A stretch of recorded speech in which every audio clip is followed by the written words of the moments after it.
सभी लोगों को प्रभु यीशु मसीह के मीठे मधुर नाम में जय मसीह की। मैं पास्टर आशीष चंद एक बार फिर से आपके साथ प्रभु के वचन से एक बहुत छोटी सी बात को लेकर आपके साथ बात करना चाहता हूँ।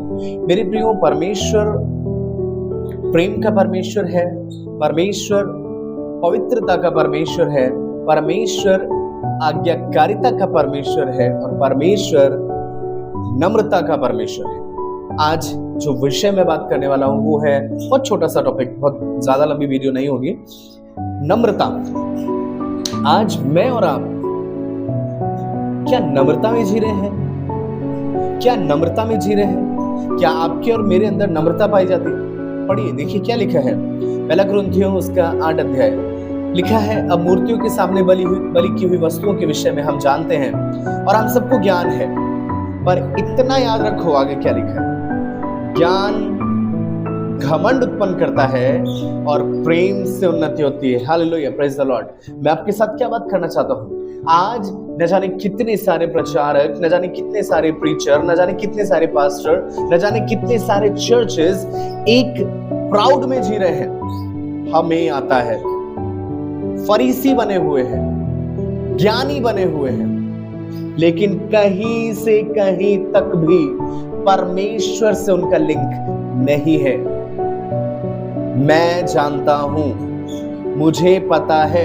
अभी कुछ टाइम पहले की बात है, मैं कुछ लोग बैठे हुए थे तो किसी व्यक्ति ने कहा, हम प्रार्थना करेंगे ऐसे लोगों के लिए जिनको वचन प्रचार करना नहीं आता।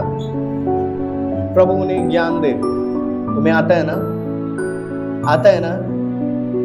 बस मेरे प्रियो, परमेश्वर का वचन बताता है उसने मूर्खों को चुन लिया कि ज्ञानवानों को लज्जित करे। आप किस बात का प्राउड कर रहे हो? किस चीज का घमंड है आपके अंदर? कि आपने बाइबल कॉलेज किया हुआ है, कि आपने 5, 6 साल, 8 साल की ट्रेनिंग की हुई है। बुरा नहीं है, मैं फिर से दोहराना चाहूंगा, बुरा नहीं है, लेकिन अपने सामने किसी और को तुच्छ जानना या और किसी को तुच्छ समझना। आज मैं एक बात को भली भांति समझता हूं मेरे प्रियो, ये मेरा एक्सपीरियंस बता रहा हूं मैं आपको। बहुत कम उम्र में, कम भी नहीं है, ज्यादा भी नहीं, 30 साल की उम्र में बहुत सारे एक्सपीरियंसेस है मेरे पास। अगर कुछ लोग बैठे हैं, प्रार्थना कर रहे हैं और पास्टर्स हैं, मैं आपको सच बता रहा हूं, बहुत कम चांस होता है कि पास्टर सुने। जी हाँ, मैं क्या कह रहा हूं, बहुत कम होता है कि सामने कोई पास्टर बोल रहा है और जो ऑडियंस में, पब्लिक में जो लोग बैठे हैं वो अगर पास्टर हैं तो बहुत कम होता है कि वो सुने। मतलब वो केवल कमियां निकालने के लिए सुनते हैं, पकड़ने के लिए सुनते हैं, मुझसे अच्छा है या नहीं इसलिए सुनते हैं, कैसा बोलता है ये चेक करते हैं, इसको आता है या नहीं ये चेक करते हैं। मेरे प्रियो, ये घमंड है और ये घमंड आपको और मुझे कहीं से भी कहीं तक लेकर नहीं जाएगा। परमेश्वर ने चुना ही मूर्खों को है। पवित्र आत्मा सिखाएगा और आप भी सिखाइए, मैं भी सिखाऊंगा, पर नम्रता के साथ। हालेलुया। मुझे और आपको कोई अधिकार नहीं है किसी के सामने ये जताने का कि तुम्हें नहीं आता। फिलिपियों की किताब 2 अध्याय उसका 3 और 4 वचन जब आप पढ़ेंगे तो वहां पर लिखा है, विरोध या झूठी बढ़ाई के लिए नहीं, परंतु हर एक को अपने से अच्छा समझो। आज प्रॉब्लम है, आज प्रॉब्लम है। मुझसे बेहतर कौन? मुझसे अच्छा कौन? मुझसे ज्यादा किसे आता? मुझसे ज्यादा समझदार कौन? मुझसे अच्छा लीडर कौन? बुरा नहीं है, पर प्राउड नहीं करना है। आप पढ़ लीजिए पहला कुरिन्थियों 1 अध्याय उसका 31 वचन जब आप पढ़ेंगे तो यहां पर एक बहुत सुंदर बात लिखी है। लिखा है 30 और 31 पढ़ लेंगे। परंतु उसी की ओर से तुम मसीह यीशु में हो, जो परमेश्वर की ओर से हमारे लिए ज्ञान ठहरा। आज मैं वही बात कर रहा हूं, ज्ञान है आपके पास बहुत, मेरे पास भी बहुत ज्ञान है, आपके पास भी बहुत ज्ञान है। अर्थात धर्म, पवित्रता और छुटकारा। 31 वचन में लिखा है, ताकि जैसा लिखा है वैसा ही हो, जो घमंड करे वो केवल प्रभु में करे। हालेलुया। सिर्फ एक बात, अगर मैं और आप आज कहीं भी प्रचार में, कहीं भी मीटिंग में, कहीं भी प्रार्थना में जाते हैं और इसलिए बैठे हैं कि देखें इसे कितना आता है। ये तो मुझे पता है ये तो मुझे आता है। मेरे प्रियो, ये घमंड है, ये घमंड है, और परमेश्वर घमंडियों का विनाश कर देगा। जब आप नीति वचन में पढ़ेंगे तो वहां पर लिखा है, महिमा पाने से पहले नम्रता और विनाश होने से पहले घमंड होता है। अगर आज मैं और आप इस एक छोटी सी भूल में पड़े हैं और जांच भी नहीं पा रहे, हमें लगता नहीं कि हम घमंडी, लेकिन है।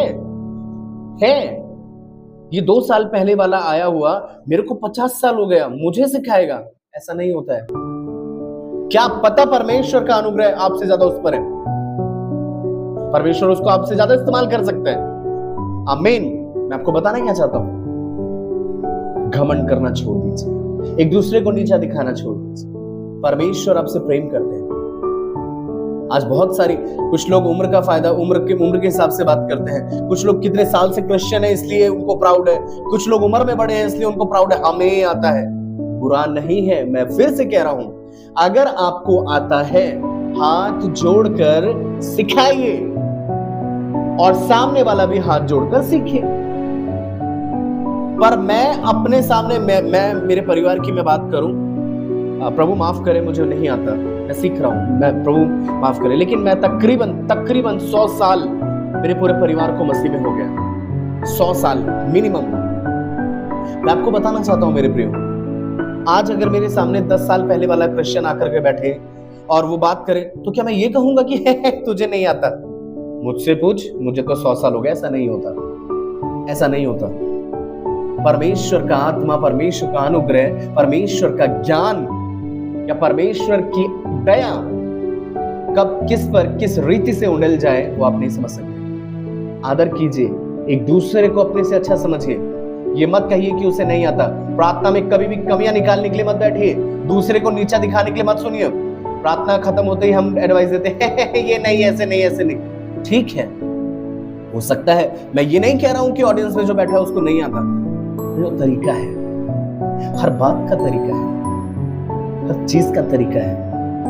आप अगर किसी को डिस्करेज करेंगे तो कैसे चलेगा? प्रभु का वचन कहता है कमजोर जो है उनको अपनी संगति में ले लो तो और बड़े चलो। और उसके कहता है संगति में ले लो। आज हम अपनी संगति में अगर किसी कमजोर को ले लें तो उसको हम इस लायक कर देंगे कि वो दोबारा हमारे सामने बोल ही ना सके। मैं उसको इतना ज्यादा जलील कर दूंगा, उसको एहसास करा दूंगा कि तू कुछ नहीं है, वो बेचारा दोबारा बोलने की हिम्मत नहीं करेगा। आज बहुत जरूरी है कि जब हम अपनी संगति में किसी निर्बल को लेते हैं, उसको प्रेम के साथ, परमेश्वर के वचन के ज्ञान के साथ, अपने ज्ञान के साथ नहीं, परमेश्वर के ज्ञान के साथ बढ़ाने की जरूरत है। एक छोटा सा टॉपिक जो मुझे बहुत मन कर रहा था आप लोगों के साथ शेयर करने का। यदि आज आपके दिलों में ये चीजें चल रही हैं, मुझे आता है, मैं एक बार पास्टर सूरज प्रेमानी जी की मीटिंग में बैठा हुआ था, तो उन्होंने कहा 2 लोग मुझे अपनी मीटिंग में नहीं चाहिए, 2 लोग मुझे यहाँ पर नहीं चाहिए मीटिंग में। तो सबने कहा जी पास्टर जी कौन से? सबसे पहले सोने वाले और फोन चलाने वाले, दूसरे फरीसी जो ये कहते हैं हमें तो आता है हमें तो पता है। मेरे प्रियो, बुरा नहीं है पता होना, लेकिन आपका वो पता होना आपके लिए घमंड न बने, और घमंड विनाश को लेके आता है। आप सभी लोगों को जय मसीह की, प्रभु आप सबों को बहुतायत से आशीष दे। मेरे प्रियो, प्रेम में बढ़िए, प्रेम में बढ़ाइए, नम्र बनिए, नम्रता में बढ़ाइए, पवित्र बनिए, पवित्रता में बढ़े। पहला पत्रस 1 अध्याय उसके 15 वचन में लिखा है, जैसा तुम्हारे बुलाने वाला पवित्र है वैसा पवित्र बनो। हालेलुया। मैं आपको बताना चाहता हूँ, नम्रता परमेश्वर के भवन में, परमेश्वर के राज्य में पहुंचने की सबसे पहली कुंजी है। लिखा है गलतियों 2 उसके 5 में जब आप पढ़ेंगे, वो शून्य हो गया, वो शून्य हो गया। और शून्य मतलब नम्रता है। अगर प्रभु यीशु मसीह नम्र न होते तो आज मैं और आप उसके बारे में बात ना करें। बहुत जरूरी है प्रेम के साथ, पवित्रता के साथ, आदर के साथ, नम्रता के साथ जो कमजोर हैं उनको अपनी संगति में ले लीजिए। परमेश्वर आप सबों को आशीष दे। जय मसीह की।